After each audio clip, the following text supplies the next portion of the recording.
집값이 폭락하면요 어느 한 측에만 유리하거나 내 집 마련 기회가 오는 게 아니라 경제가 사실 붕괴되는 거죠. 네.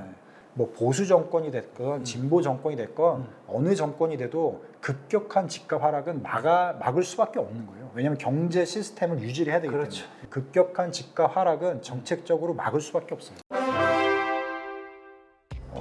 지난해는 저희가 증권 중심으로 이제 투자를 분석해 드렸는데 좀 새로운 컨셉으로 부동산도 좀 분석해야 되는 거 아니냐 뭐 이런 여론들도 있고 의견도 있으셔서 우리 저 그레너리 투자자문의 이완수 대표가 오늘도 나오셨는데 오늘은 2박이 뭐 직접 궁금한 것들을 저한테 이렇게 질문하는 뭐 이런 식으로 해서 좀 컨셉을 좀 바꿔서 그렇죠. 부동산을 좀 얘기해 보겠다고. 이제 기회가 왔습니다. 자, 그럼 뭐 궁금한 거 질문을 해주시죠. 오늘 궁금한 걸 그냥 막 쏟아낼 테니까. 초전부터 저의 뭐 논리를 완전히 깨주겠다고. 네, 뭐 말도 안 되는 얘기를 자꾸 하는 것 같아요. 그러나 분명히 부동산 쪽에서는 우리 유박이 뭐 제가 봤을 때는 국내에서 최고의 그 난리지를 자랑하고 있기 때문에 오늘은 제가 한 수 배우는 자세로 한번 임해보도록 하겠습니다. 초전 박살이 아니고요. 아, 그럼요. 일단은 박살 내놓고 이제 그 다음에 생각을 좀 해볼게요. 네. 부동산 공인중개사 시험을 이제 저도 이제 합격자입니다. 합격자인데서 공부할 때 여러 가지 막 내용들이 많았는데 아직도 기억나는 게 정부 정책에 대해서는 대들지 마라. 그거였어요. 정부 정책만큼 시장을 강력하게 변화시킬 수 있는 것은 없다. 그렇게 저도 배웠거든요. 그러면은 지금 이 정도의 정부 정책이라고 보면은 어떻게 보면 지금 사고 팔고 하는 데 있어서는 지금 규제가 기반을 많이 만들어놨다.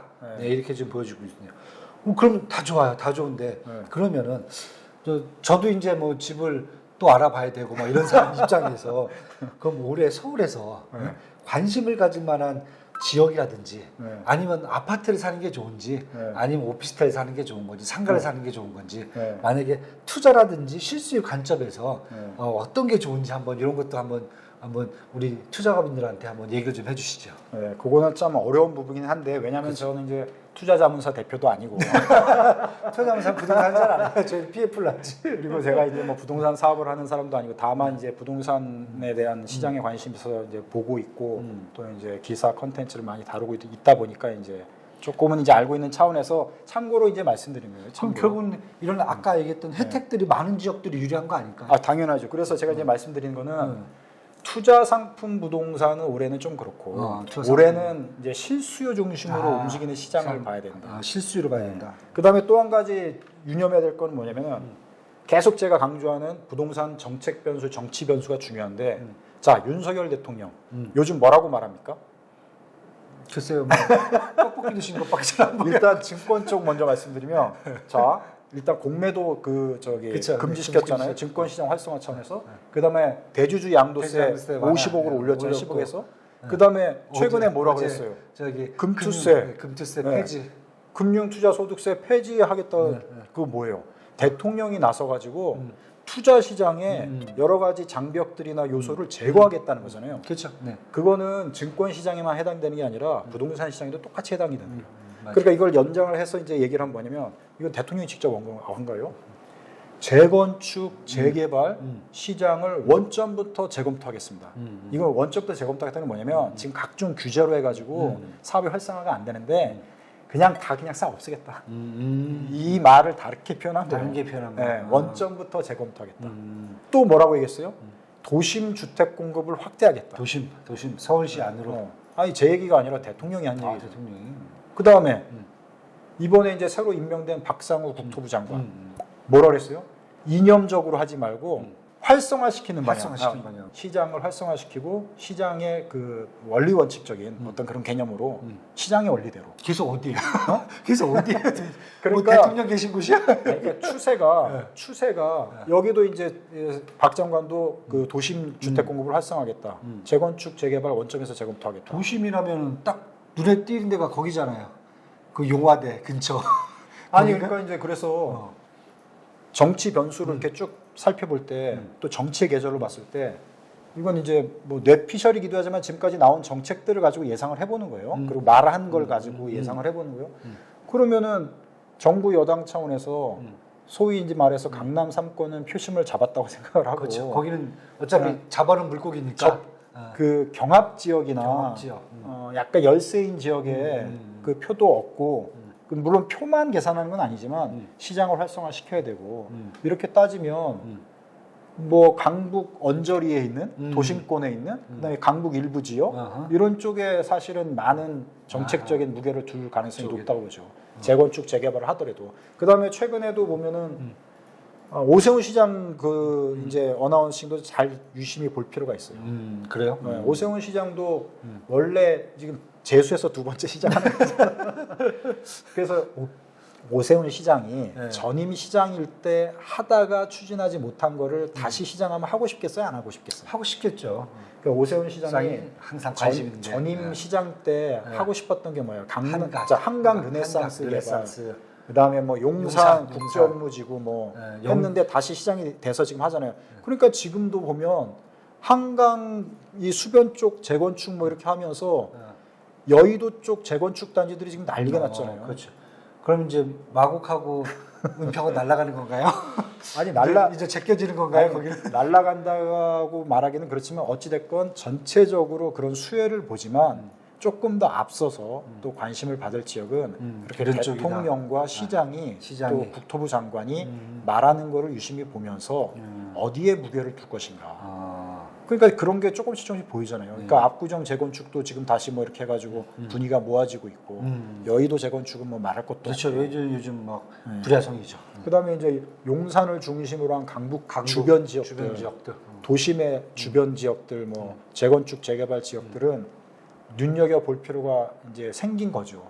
2024년도 투자 박사와 함께 실수요자 중심으로 시장이 오래 된다 그랬잖아요. 그런데 이제 혜택이 대출이 5억이 된다고 보면 증여받는 건 일단 없다고 치고 대출 5억이면 자기 자금이 뭐 어느 정도 그쵸, 보태기 한다고 하면 LTV가 제가 볼 때 50% 치면은 10억짜리죠. 20평대, 30평대 서울 도심권에 뭐 어떻게 보면 재건축 재개발 대상 더 무게를 주면 재건축 쪽이 더 무게가 있을 것 같은데 그런 가능성이 있는 뭐 8억대 내지는 맥심으로 보면은 5억 대출 3억 증여받고 자기 자금이 있다 그러면은 10억 조금 넘어가는 10억 것까지 내외.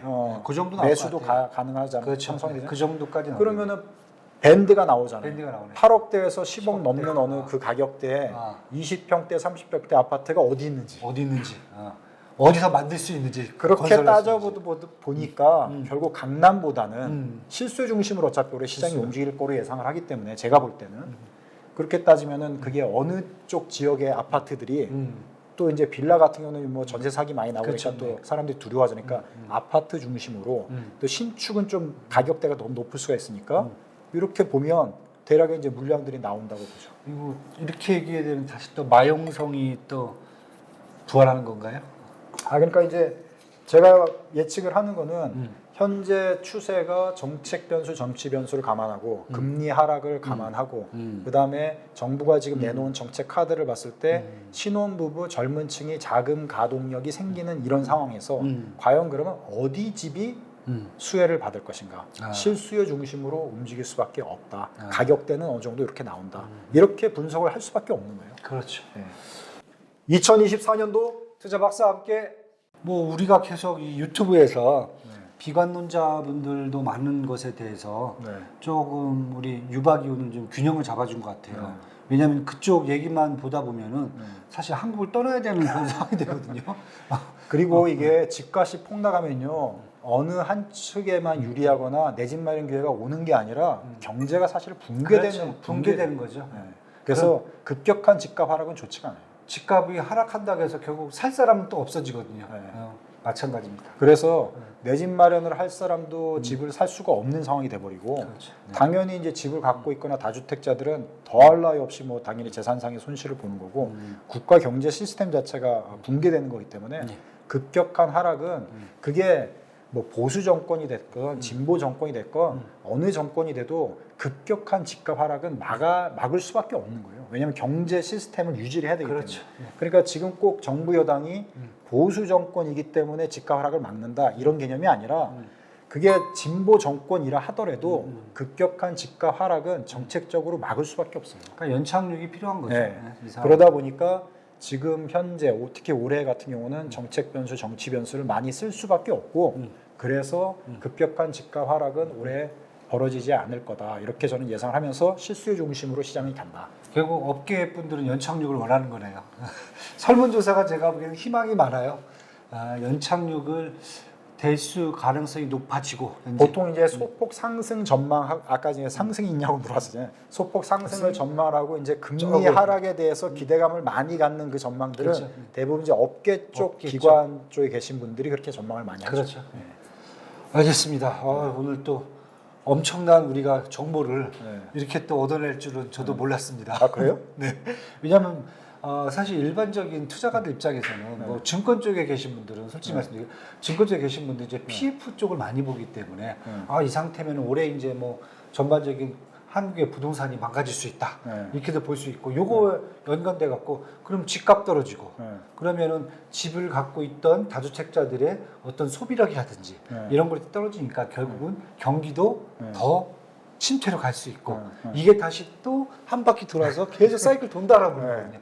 그러면 뭐 장기 침체로 가는 장기침체라는 거죠. 부동산도 포함해 갖고 그리고 여기 건설사들 망가지고 뭐 이렇게 얘기가 된다 그러면은 우리가 보기에는 암울해져. 그런데 뭐 유박이 지금 얘기했듯이 금리라는 변수, 그다음에 정책 변수 우리가 간과할 수 있으니까 그런 중요한 부분들을 좀 봐야 될 것 같고 그다음에 결국은 공급이 또 부족해지는 상황을 간다면은 결국은 시장의 균형점을 다시 또 찾을 수 있는 그런 상황이 올 수 있다. 뭐 이런 거 보면은 뭐 이보다 더 좋은 정보가 어디 있을 것 같습니다. 저는 그렇게 봅니다. 아유, 고맙습니다. 네. 그래서 오늘 뭐 하여튼 이제 갑진년 새해를 맞아서 이번에는 이제 부동산 시장을 좀 진단을 했는데요. 계속적으로 저희가 시장을 보면서 유용한 변수 또 이제 정보 계속 전해드리도록 하겠습니다. 자, 유익하셨다면 좋아요, 구독 꼭 부탁드리겠습니다. 감사합니다.